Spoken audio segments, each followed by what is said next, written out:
Oh, all right, guys. It's the end of the year for the Utah Jazz. They lose to the Houston Rockets. This is the Hoops Nerd postgame show for Jazz Rockets. As a big-time Jazz fan, I am very, very sad. I'm disappointed.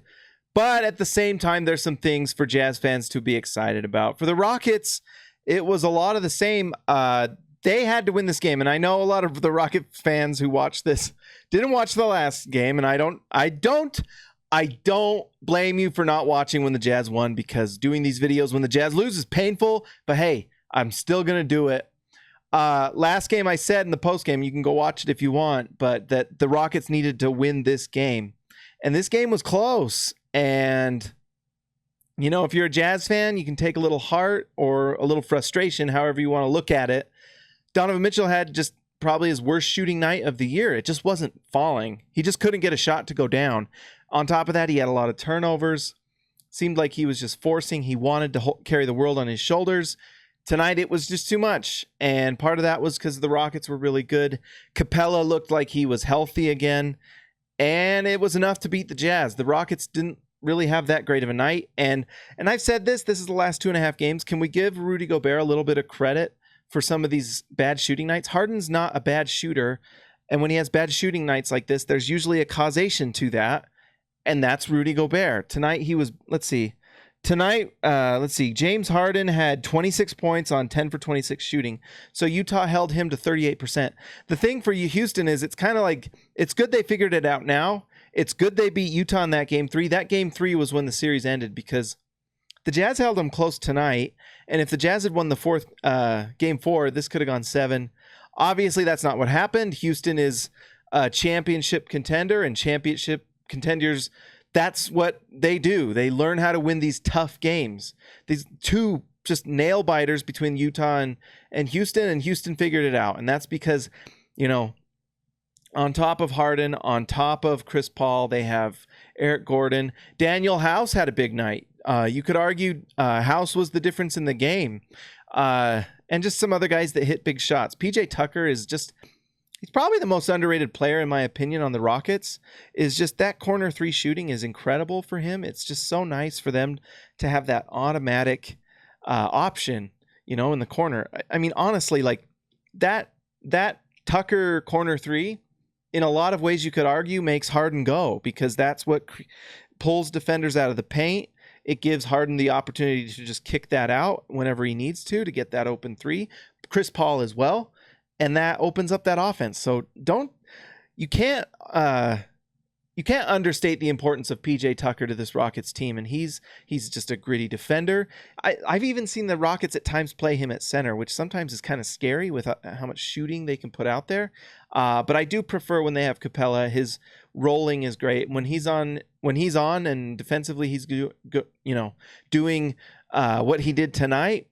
It's big time. And I guess that's what we should say. On the other hand, for all the, talk about Harden shooting and Gobert doing that to Harden, you got to give credit to Capella for what he did with Donovan Mitchell. He just, locked him up. It was a great game for Capella.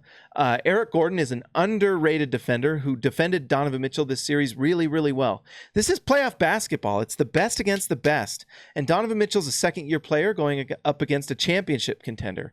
This is what Harden's, I can't remember, 8th to 10th year or something like that. Somewhere 8 to 12 years for Harden. He knows what he's up against. Eric Gordon knows what he's up against. Chris Paul is a Hall of Famer. He's in the teens in his years in the league. So, for Utah, it's tough. You want to win, obviously, if you're a fan. Mitchell had a rough night, and that's a hard way to go to lose close and have such a bad night. If he can just have a little bit better, this series goes back to Utah. So, but that's because Houston's really good. Houston's going to give Golden State a run for their money. Capella's going to be big in that series too. And if Houston can just keep the shooting up and do what they do, they should do really well against Golden State. Not a lot else. For Utah, they've got to find another scoring option, whether that's for me personally, the dream scenario would be Tobias Harris to be just kind of that knockdown. Like, for example, these last 2 games, Jay Crowder had good games, and it showed you a glimpse of what the Jazz offense could be, having that stretch 4 shooting the ball. And if you get Rubio actually had a good game today and played really well. He has a lot of heart, but he just misses a lot of shots. And if you have Rubio hitting shots, or whoever comes in, whether the Jazz can get a guy like Kemba and overpay, or maybe they can go out and get like Malcolm Brogdon, is a guy that I really like. If they can get someone like that can come in, shoot the ball at a really high level, so that Donovan Mitchell can focus on what he does better, which is drive to the rim and dish, above the rim play, stuff like that. But when you watch this game, if you want to, go watch how many guys pack that paint against Utah. Some of that's because Donovan needs to remember to pass that out. But also part of that is Houston just knowing, hey, we're playing the percentages. Rubio and Crowder and all these other guys are just not hitting threes at a high level. And so it's better to just focus on Mitchell so he doesn't have a big night than if Rubio's going to hit big shots, so be it, is honestly what I would think D'Antoni's thinking. So anyways, congrats to the Rockets. You defeated the Utah Jazz. You broke my heart. I hope you're happy with that. I'm sad. I'm going to sleep not very well tonight. It's going to be painful, but congrats to the Rockets. Really great team. Won this, straight up just beat the Jazz. And I think this is a team that really needs to do it this year.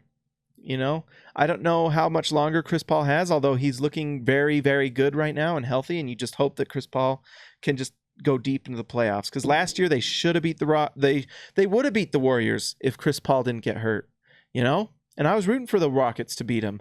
I would not mind Chris Paul getting farther. Right? He's a good dude. He wants to win. He's crazy on the court, and if he's not on your team, he can drive you crazy. But Chris Paul is one of the greats of all time. Harden is obviously one of the greatest pure just offensive players of all time. And, this Rockets team should do well. You guys better do well. If you're going to beat my Jazz, you better do well. So anyways, hats off to I'm not going to show you my bald head. Hats off to all the Rockets fans for watching.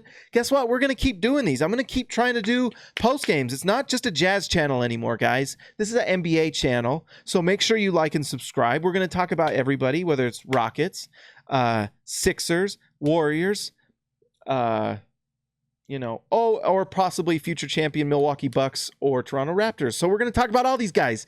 Like and subscribe. Guys, I'm sad. I'm going to probably get an early bedtime tonight. I will talk to you later.